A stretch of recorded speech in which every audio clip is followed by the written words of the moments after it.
No niin, terve taas täältä Mystipuun verstaalta. Tässä on nyt semmonen homma meneillään tänään, että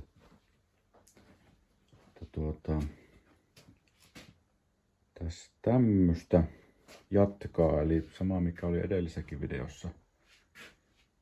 Niin tämmönen luimukoivu kansi. Tästä pitäisi pikkusen vielä.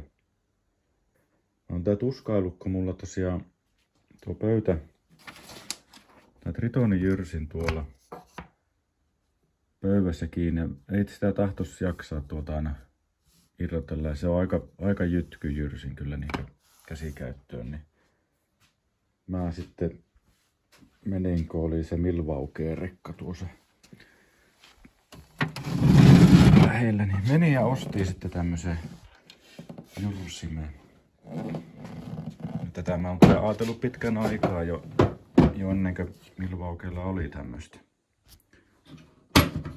Koska mulla on akkuja jo valmiiksi, niin mä oon tästä haaveillut. Mutta nyt tää on vissiin pari vuotta jo ollut ja nyt sitten päätin hankkia, kun tuli tarpeet. Aikaisempi se, mä varmaan johonkin videolle vuorotinkin tosta mun edellisestä käsijyrsimestä, että siitä hiilet kuluu ja mä en oo siihen löytänyt ja sitten se on lujunut pöydällä ja ei sitä, en mä saa sitä kuntoon tai jaksa kautta osaa. Niin tää oli helppo ratkaisu. Tää on kyllä pikkusen kokeili hurauttaa, niin on kyllä mahtavaa. Ei nyt enää niin tästä pitäisi jäädä tämä homma kiinni. Ja aika pikkunen on tämä peissi, semmonen ai, mahtava. Pikkunen peissi justiin tämmöisille meikäläisen näpräämisiin hyvä. Enköhän tämä yhdelläkään onnistu.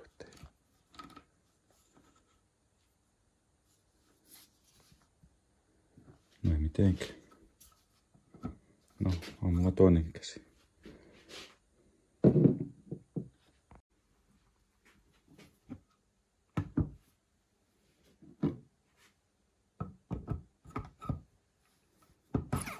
Noin. Ei se sen kummempi ollut.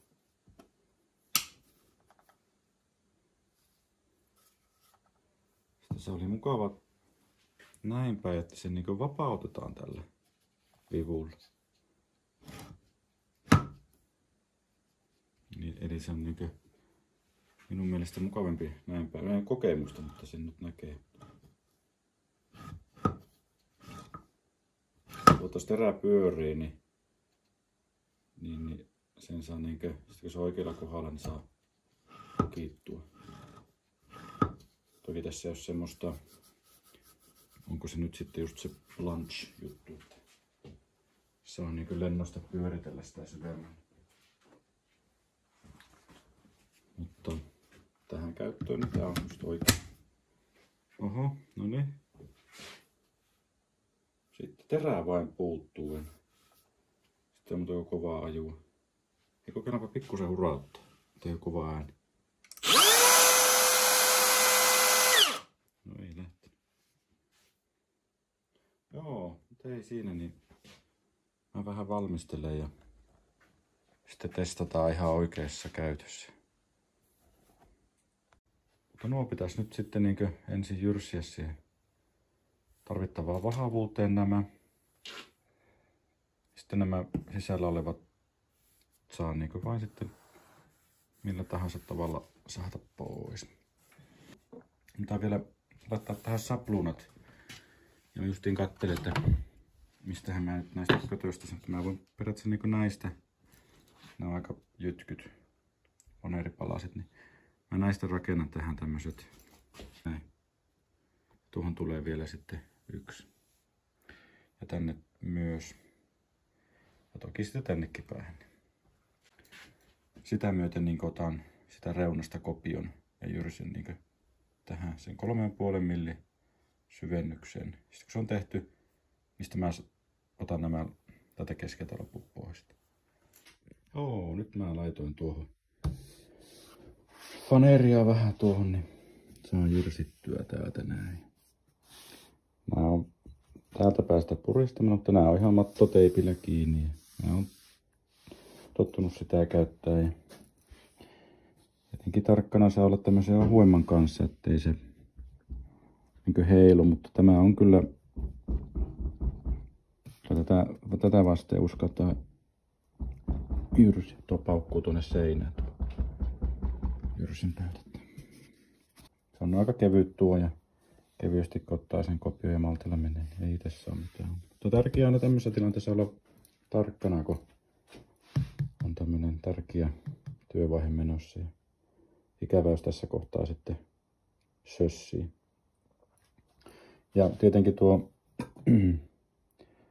tuo jyrsimen syvyyssäädö voisi nyt tässä katsoa samalla. Kameralle tellinkin. Ei tälle kuvaustiimi. Seistä paikalla. Näin. Eli tuolta otetaan ensin. Tää tuo auki. Joo. Sitten otetaan tuo puun pinta. Säädetään tuo nollaa. Noin. Sitten nostetaan tätä 3,5 milliä. Silmämääräisesti tuossa. Menikö vähän liikaa? 3,7. Tää on kyllä nyt vähän hankala tästä, mutta oottakaapas nyt pikkusen. Nyt. Aika napakasti sen saa laittaa kiinni. Sitten jos tuosta katsotaan, niin se on just 3,5 milliä.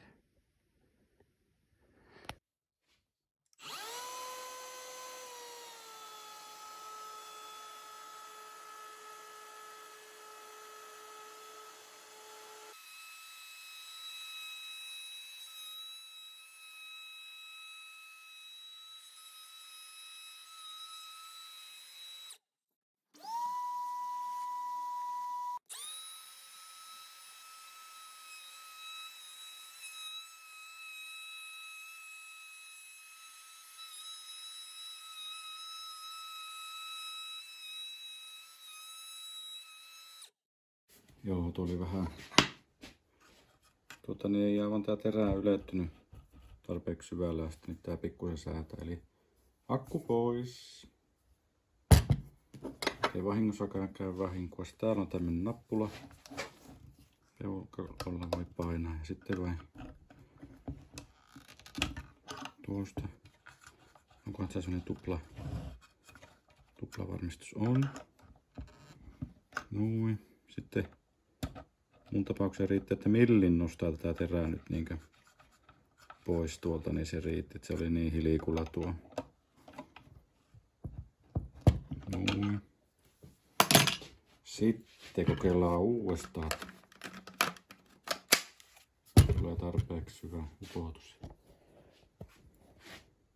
On kyllä oikein mukava jyrsi, että tulee ajovalot ja kaikki tuohon heti viimeisen päälle. Vaikka pienellä vauhdilla ja tää on tämä, mikä nyt tämmönen perusakku, niin se ei yhtään hyyjy. Se kyllä niinkö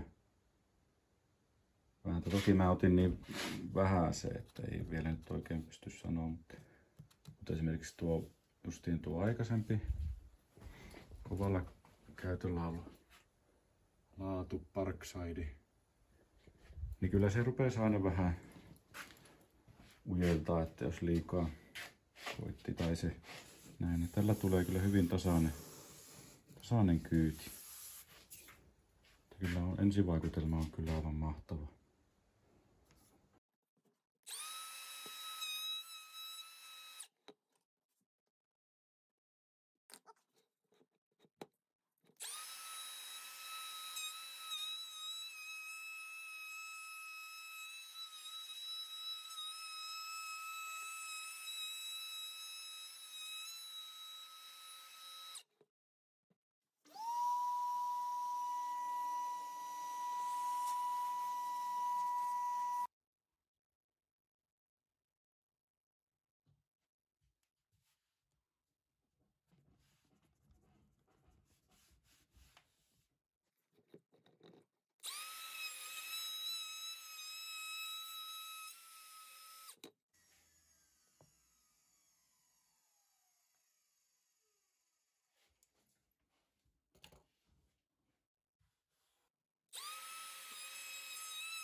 Joo. Yksi mikä on kyllä tosi mukava tuossa jyrsimessä on se, että kun sen laittaa, mä yleensä laitan sillä, että se terän laakeri menee tänne sapluunan niin tälle puolelle. Tietenkin mä oon tottunut siihen, että mä en tykkää käynnistää sitä täällä, koska sitten jos mä lähden sitä laskee, niin tuolla vanhalla jyrsimellä aina sai pelätä, että se raapasee sapluunasta sitten palasen pois. Tai sitten jos mä laitan sen vaikka tähän, sitten mä käynnistän sen, niin se aina sillä hyrähtää näin. Ja sen takia mä tykkään laittaa sen, että se laakeri on täällä ja hakea täältä semmoisen vapaan kohan, missä käynnistää. Mutta tuolla uudella jyrsimellä se ei tuntu, että se ei liikahan mihinkään. Se vaan rupeaa se terä pyöri. Eli se on aivan eri levelillä, mitä mä oon ikinä käyttänyt. Että sen kun laittaa tähän näin, käynnistää, niin se terä alkaa pyöri. Se ei se koko mötikkä heilahan näin ja sitten alkaa leikata. Aivan mahtava. Mahtava vehje. Mutta katsotaanpas sitten tämä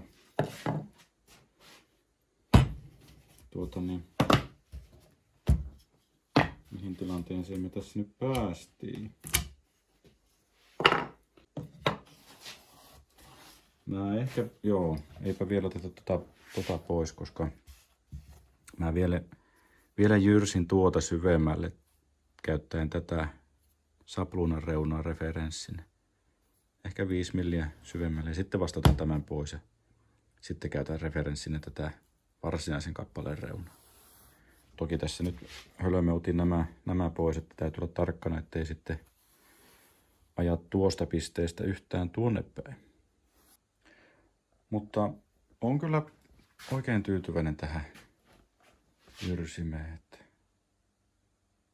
älyttömän mukava käyttää. Ehkä vielä voisinpa muuten kokeilla sitä toista kantapalaa. Joo, mä mietin tätä, että miten mä tuon työstän suoraksi nätisti, niin sitten mä vaan ajattelin, että jos mä nyt sitten siihen käyttäisin tätä toista telakkaa. Ja tässä on tämmönen pikkusempi ohjaan, niin tuolla mä saan aika nätisti otettua tuota vasten. Niin tuosta nyt siistin tuonne vähän jäi pientä karvotusta, mutta se on siistiä ja nuo käsipelillä tuosta mä saisin pois. Vielä tuo nurkka pitää siistiä molemmilta puolilta, niin sitten tämä osio on valmis. Sitten vielä tuo, niin sitten päästään sovittamaan tätä paikkaa. Joo, ja tosiaan niiden tarkoitus oli tämä, että kun sinne kotelon keskelle tulee tämmönen tuki, ja tää on tehty 2 kalikasta, tämmönen näin, niin se napsahtaa tonne tuollain mukavasti.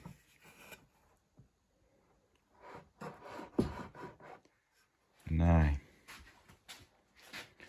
Ja tänne tulee sitten, tähän tulee alumiininen paneeli, jossa oli nippeleitä ja juttuja, niin täältä sitten saa johdotukset läpi toiselle puolelle. Ja tää tukee nyt sitten aika lailla tätä kantaa, että sen puoleen tarvitse miettiä, että kestääkö se sitten. Mutta joo, tää on nyt tässä vaiheessa. Seuraavaksi tuo pois. Joo, mulla on tämmönen toinen jyrsihomma vielä, joka sopisi ehkä tähän videolle. Tämmösen aparaatin kyhäsi. Tämmönen, mitä en ollut suunnitellut. Tämä vain lennosta tein sen ja niin kuin tästäkin huomaan, niin siinä on kaikennäköistä hassua, mutta ei se mitään, kyllä se ajaa asiansa ja tosiaan se on niin tätä runkoa varten mitoitettu tuo nyt. Peruutetaan vähän. Ja Tämähän toimii tällä lailla näin. Se laitetaan tuohon. Joo, ja tällä pitäisi nyt sitten jyrsiä tommosiin laatikoihin semmosia nurkkaperhosia. Eli tämä beissi on täällä. Liukuu aika hyvin. Se on yksi kohta, mitä joutuu vähän skrapaaseen. En tiedä mihin se tulee. Vähän nihkeen. Tää vähän sitä työstä. Mutta muuten oikein mukavasti liukuu ja tuota. Sitten tää toimii tällä lailla, että tuo aparaatti on kiinni tuossa laatikossa puristimella ja sitten tuossa vain ensin alhaaltapäin jyrsitään about puoleen väliin ja sen jälkeen sitten yläkautta tehdään ne loput, niin se ei revi yhtään. Ja tietenkin sitten kun sain tästä sen videon valmiiksi, niin piin imuria toisessa kädessä ja tuohon jyrsimeen ei nyt mun imurisovittimet passannut, niin täytyy vähän sitä vielä katsoa siihen sopiva sovitin. Mutta anyway, niin tuommoinen hyvä jälki tulee tuohon ja tuohon sitten pähkinästä tein tommosia kalikoita ja sitten kun se on muotoiltu se kalikka, niin sitten se vaan laitetaan tonne paikoille. Niitä nyt oli sen verran monta laatikkoa, että tuossa jo kannatti miettiä työvaiheet. Ja tässä nyt näkyy sitten se, kuinka se tapahtuu, että tietenkin liimaa sitten lopuksi vielä pikkusen tuohon, että se nappaa paremmin kiinni. En tiedä kuinka paljon tuo nyt niin vahvistaa varsinaista liitosta, että se itse liitos on semmoisella jyrsinterällä tehty, että se pitäisi olla ihan riittävän tukeva ilman tätä perhosta, että kyllä se taitaa olla enemmän koristen mielessä tuossa. Tässä näitä aihioita tosiaan ja jälkeenpäin katselin, että 2 tuommoista jäi ylimääräiseksi. Ja sitten kun se on sahattu ylimääräiset pois, niin sitten vain taas mahtavalla uudella milvaukeen jyrsimellä tuosta nuo loput köntsät pois, niin tulee aika hyvän näköinen jo heti. Pikkusen vielä sitten hioin lopuksi laatikkoa ennen pintakäsittelyä. Pintaan tuli valkoista puuvahaa ja pähkinöiden päälle sitten kirkasta öljyvahaa.